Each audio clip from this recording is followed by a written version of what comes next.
I'm also a member of Delet Cohort 12 in the Hebrew track, and I will be discussing disentangling difficulties, learning disabilities, and second language acquisition. Little caveat about language. Although I know that these days we're trying very hard to talk about various abilities, and strengths and challenges, the laws are still written on the state and federal level in terms of disabilities and disorders, certainly in terms of evaluation and the process of deciding on service delivery, and that's why that language is used here. Just wanted to let you know.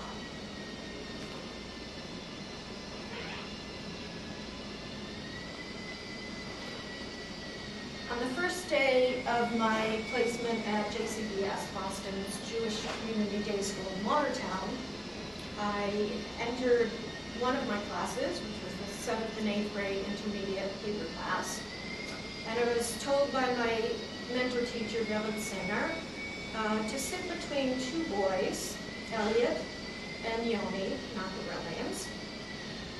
I had read their support plans, which JCBS's in-house version of an IEP and individualized education plan or program.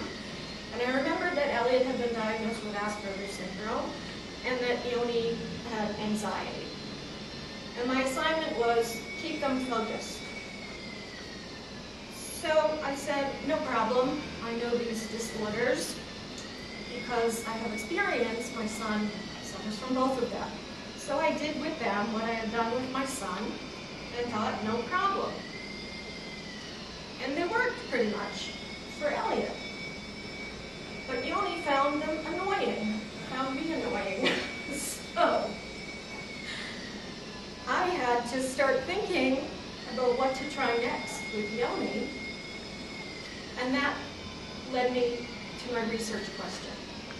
How would targeted interventions affect my students' behavior and their spoken and written Hebrew production? That is, if I found the right interventions, would my students stop disrupting class or their own learning? And would they increase their spoken and written Hebrew output, which is a good measure of language acquisition? First, I had to move from thinking about disorders to thinking more about who were these students. So I started gathering more data from different sources. Input from the support staff, doing a much closer reading of those support plans, talking to the support staff, finding out what techniques they were using, and looking at some testing to understand where there were more strengths and challenges, getting teacher reports, including looking at the progress reports and how they were doing in different classes. Started doing my own observations and building a relationship over time.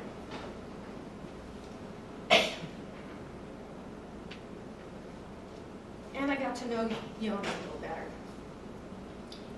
He's, was a 7th grader, charming, cheerful, good mood, bounces into class, always has a smile, something nice to say to everybody, a boker tov to the teachers, has a snack, offers you a bite, notices a new haircut. But he's still doing all of that when we're trying to call class to order. He's very bright. Testing shows him above grade and age level. He has a superior working memory, which should be a plus in learning a second language. He wants to learn, and he participates readily in oral, spoken activities, but avoids writing. As soon as an assignment is given, his hand is up with questions even before the directions are done, And then when it's time to start work, he's up and sharpening a pencil, going to get water, talking with his friends, all of this.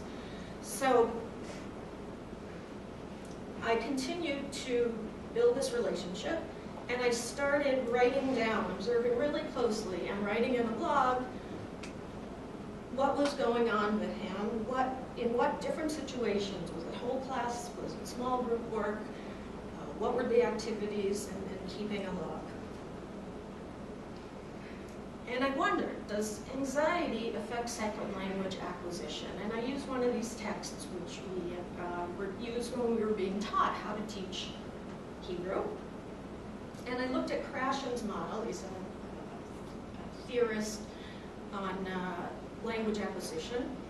And one of his hypotheses talks about the affective filter, which says that no new information can get in if this filter is up. That is, the filter needs to be down, and it's down when the student is motivated, when the student has self-confidence, and when anxiety is low. But anxiety blocks input. So there was no way that Yoni was going to be able to increase his proficiency in Hebrew, because when we had these situations, particularly writing or grammar, his filter went up, blocked all input. He couldn't learn. So that led me to understand that my interventions had to focus first and foremost on lowering his anxiety. So I used things like reassurance, reminding him that he knew this, he could do it, he had done it in January, so he could do it in February. He understood language because he could do it in English. We were just changing some of the specifics. I made sure when something new was given that I went right away to him and made sure that he had a plan of attack for the assignment, or that I helped him work one out. Sometimes I pulled him aside for some direct teaching, and even though it's against the rules for proficiency, I used English because I knew that that's what he needed. And I would give him texts that we would be studying the night before or week before just to read, so it wasn't the first time that he was looking at it. And then I collected more data. I took writing samples from one from January for May. I kept a log of times that he spoke and behavioral observations, what he was doing at the same 3 lessons. I also did this for 2 other students, but I'm not talking about them today. And I wanted to see if he had these same issues in English class. And so I interviewed his English teacher. And I did some more reading because I was wondering,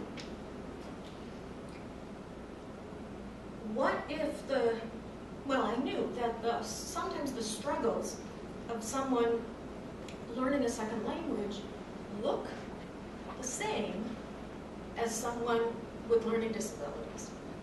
And how do we tell them apart? This text, English language learners, differentiating between language acquisition and learning disabilities, is wonderful. And one of my students actually, because she was put into our class but it was well above her level, I understood what was going on with her as if she were an English language learner.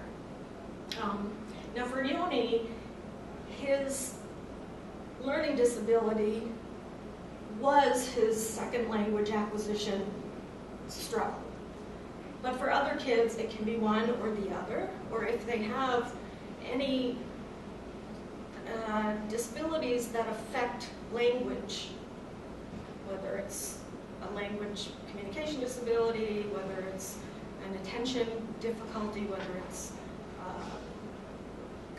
anything having to do with concentration or working memory or processing, those issues, of course, are going to affect their learning the second language.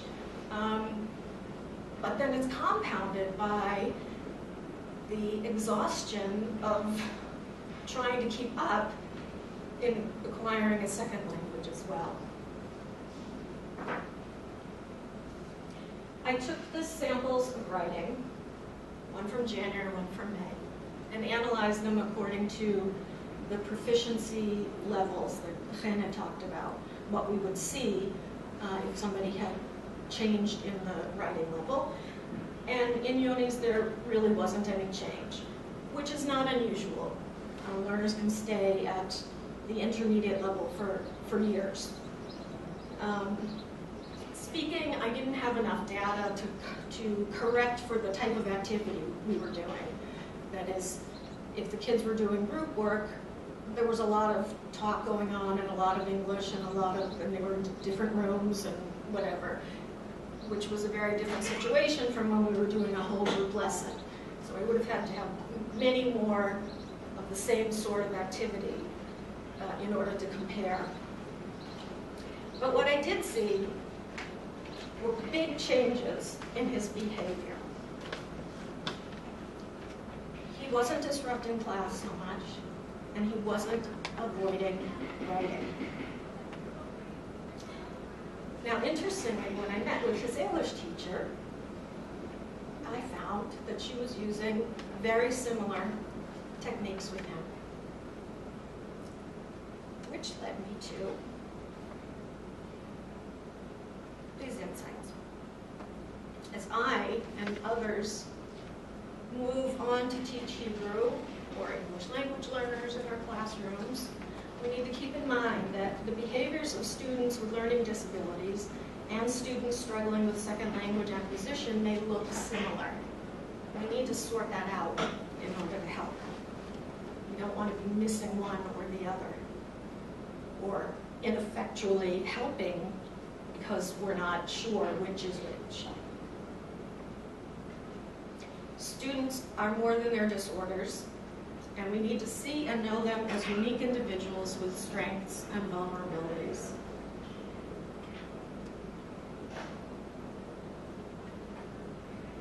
And that by and large, students with learning disabilities require the same supports in second language acquisition as they do when learning in their native language.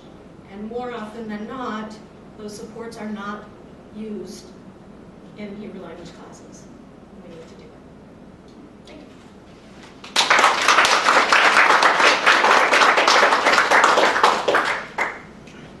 Questions, comments? Yes. So, Lori, walk us back. So this is what I'm not clear about.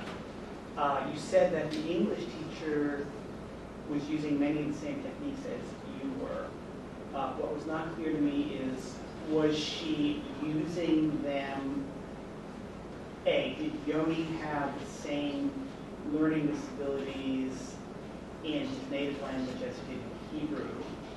Did he have the same level of anxiety, and was she using them for the same reasons you were, or had she her own reasons for using them? So I'm trying to understand Yoni as a learner in these two contexts, English, Hebrew, and it would be helpful for me to understand your large points if I could see first the data on Yoni in English as compared to in Hebrew, and then I would understand, your larger point more effectively. So, yes, he suffered from anxiety everywhere.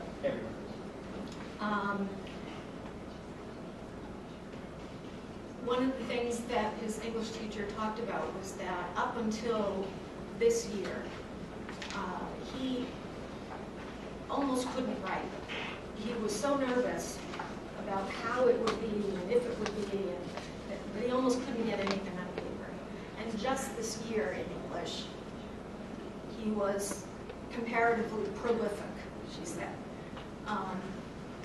So it had been an issue for him all along, writing.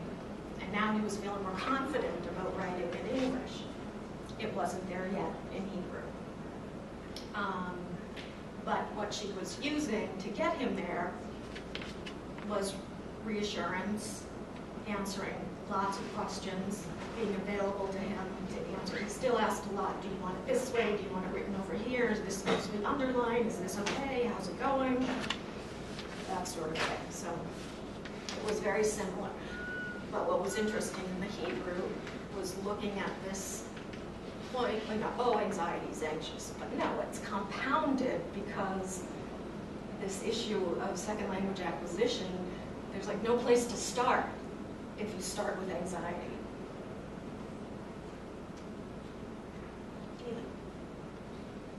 I wonder if you have any theories about why Hebrew writing made him anxious, but not speaking. And I'm actually wondering whether there is some other underlying challenge for him about writing that maybe the anxiety is a product of the challenge as opposed to the writing being a challenge because of anxiety. Do you see what I mean? Well, I neglected to mention that his family owns a home in Israel, and they go there every vacation and all the summers. So he's more used to speaking in Hebrew. He's not fluent by any means, but so he's more comfortable with that. But when he's there on vacation, he's not writing. So I think that was part of why it's more comfortable for him. In terms of testing, there aren't any expressive language or particularly writing disabilities that have showed up. And he doesn't seem to be as concerned about his grammar and things like that when he's talking, but he is very concerned about it when he's writing. Something about it's in print. You had a question? You said you weren't able to collect enough on the oral progress.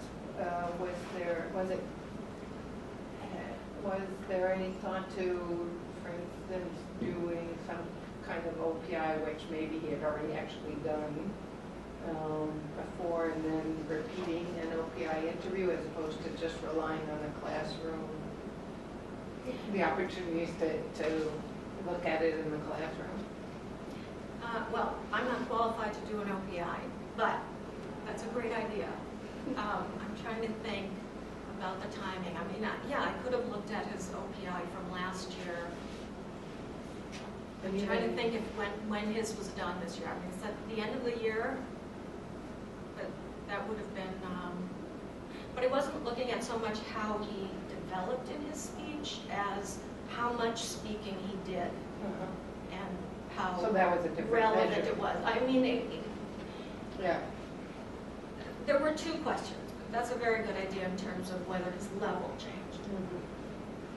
My other observation is this, that I think is really important that came out of your insights, that I, having been to lots of schools in the country, is how often the English teacher, general studies teachers, will have been briefed on IEPs, be brought into the conversations and the meetings, but how often the Hebrew language teachers are left out of those and aren't even thought about from the school's point of view, administration point of view, to be included right from the beginning in understanding what might be going on for students with various disabilities, and therefore also be supported in having tools to incorporate them and address them. So I think this is a really important finding for all schools and insight,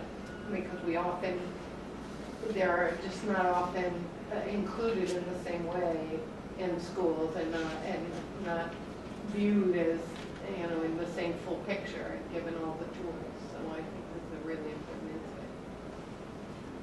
They are at JCDS, and I think that there's almost an English language learner problem that goes on there in terms of being involved in the meetings, but not necessarily having things broken down enough to be understood in terms of what does that mean in your Hebrew class.